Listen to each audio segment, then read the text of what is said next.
Hi everyone. So today I would like to talk to you about something that was revealed to me within a dream over about a month ago. And being someone that has Christ consciousness, I often receive very heavy downloads, and sometimes it takes me a little bit of time to decode it. However, I would like to present this topic to you in its fullness today. And the title of this particular work or piece that I received in a dream, I am titling The Moon Machine. Here is the rendering of this drawing that I saw in my dream. And I often hear people say that they've seen this before. However, I am going to go ahead and break down exactly what this means. But as you can see, this is sacred geometry. It's a cube shape. It's a continuum, basically, like a third dimensional model of a cube, and I will explain each of these layers as we go along. So just to backtrack a little bit and talk a little bit more about the resonance and the reality that we exist in, which we call the matrix, what I explained in a previous video is that everything is connected by a resonance. And if you look at cymatics, which is the experiments that they do with the salt on the plate, and they play a frequency sound, and the salt typically moves to the path of least resistance to create a sacred geometrical shape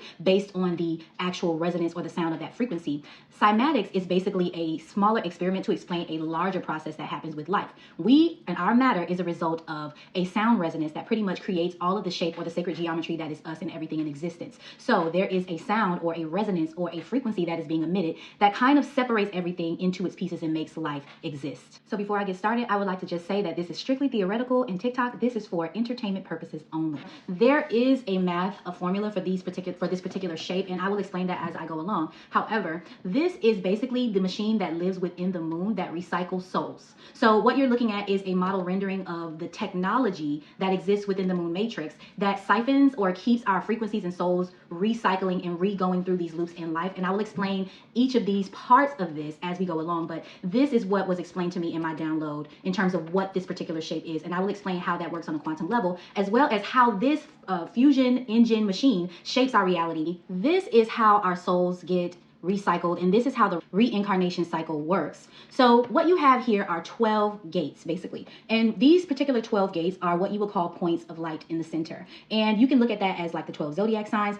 It's the number 12 months within a year. You can look at that on any of the scales that kind of measure time and existence within our reality. So your birth dates and everything is encoded in the shape. On each side, these are all the number 9, and these are all the number 9. However, there are 10 on this side and 10 on this side. The number 10 equals 1. The number 10 equals 1, and 1 is the polarity of masculine and feminine. So when someone passes away and they have, like some people who have near-death experiences, and they explain, well, I saw a bright light, and a lot of people say, don't walk into the light. Well, these are those particular lights. And what you would do upon death is you would be drawn into one of these lights, and basically your soul numerical value would be sucked, or your frequency, which has a very set number, okay, will be sucked into this particular matrix, and you would be cycled through and regenerated. Now, in terms of the resonance that exists, within the resonance of existence, the resonance itself has a shape, and it has a certain frequency that cannot be altered. So basically, the sound that creates all of existence, that creates the cymatics, there's not a lot of wiggle room in terms of the numerical values in the space that is available to be used. The resonance pretty much that is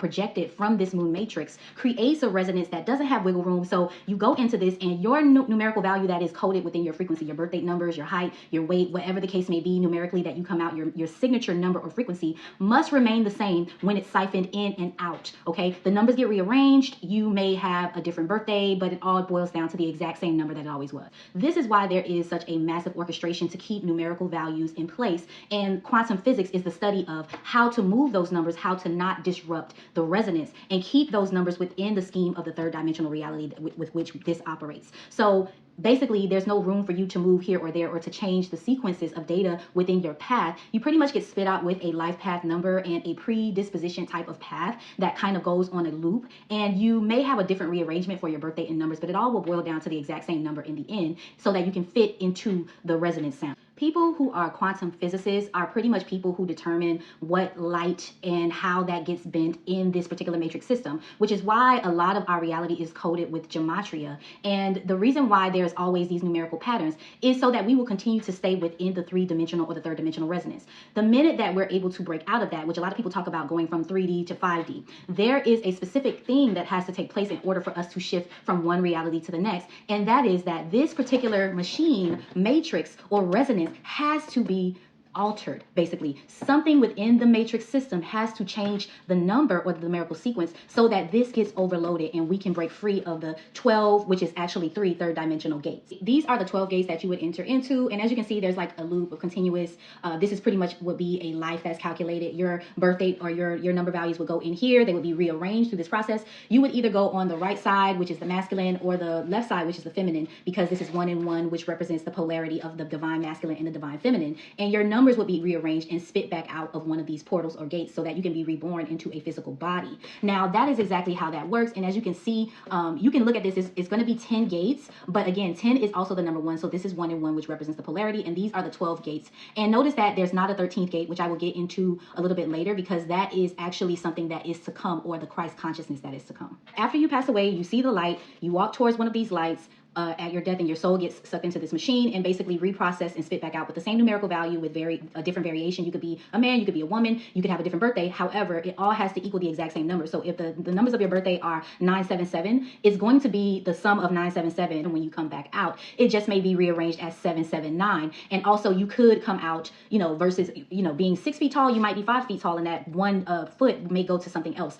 Also, you can fit within the exact same resonance that exists within the cymatics of existence. Because our souls are being siphoned into this moon matrix, this is the thing that keeps the third dimension intact, and it keeps the energetic frequency or the resonance of our reality intact. And we are the ones that power this particular machine. Because our souls are going into this, or our energies and frequencies are traveling into this, this is what creates the resonance. We are powering this machine. Now, as I explained before, the numbers on each side are all 9. So you have a 9, 9, 9, 9, 9, all the way up within these 10 slots. You have 1 through 12 here, and you have 9 here. And again, these are 10 slots. 10 equals 1 and 1. And as you can tell, this also equals 9, 11. 1 is the number that represents the divine masculine, and the number 9, which is also interchangeable with 0 or the egg, represents the divine feminine. I have a lot of diagrams explaining this on my page, but I'm just quickly giving this to you, and you can just go and search that out, or I'll just plug it into this video so that you can see. So it makes perfect sense how each of these are 9 and this equals 11, because this is all roads leading back to the 9/11 ritual, which is